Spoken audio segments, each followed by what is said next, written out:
बड़ी खबर आपको देंगे। चेयरमैन एफबीआर का कबल अज वक्त रिटायरमेंट लेने का फैसला सामने आ रहा है। अमजद जुबैर ने रिटायरमेंट की दरख्वास्त वज़ीर आज़म को भेज दी है, ज़राए ऐसा बता रहे हैं। और वज़ीर आज़म चेयरमैन एफबीआर की कारकर्दगी से मुतमईन नहीं थे।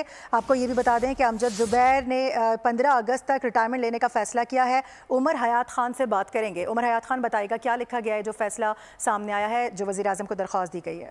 जी बिल्कुल, चेयरमैन एफबीआर की जो रिटायरमेंट है वो 25 फरवरी 2025 तारीख तक है। और लेकिन अब हम ये देख रहे हैं कि चेयरमैन एफबीआर जो है वो वक्त से पहले रिटायरमेंट तलब कर रहे हैं। और इसकी वजूहात ये हैं कि जो चेयरमैन एफबीआर और वजीर आजम के दरमियान खास तौर पर जो इख्तिलाफात हैं वो बैरूनी जो कंसल्टेंट फर्म है मैकेंजी, उसकी जो एफबीआर डिजिटलाइजेशन की जा रही है उस पर इख्तिलाफात पैदा हुए हैं। और चेयरमैन एफबीआर ने जो मैकेंजी के हवाले से जो डेटा उन्होंने फराहम किया है उस पर एतराज उठाया है। और दूसरी जानिब हम देखते हैं कि वज़ीर आज़म ने मुख्तलिफ जो मीटिंग्स हैं उसमें चेयरमैन एफबीआर को तनकीद का निशाना बनाया था, जिस पर चेयरमैन एफबीआर जो है वो दिलबर्दाश्ता हुए हैं। और दिलबर्दाश्ता होकर वक्त से पहले जो है वो उन्होंने रिटायरमेंट जो है वो तलब की है और 15 अगस्त तक उन्होंने नोटिस दिया है। ठीक है, अपडेट करने के लिए बहुत शुक्रिया आपका उमर।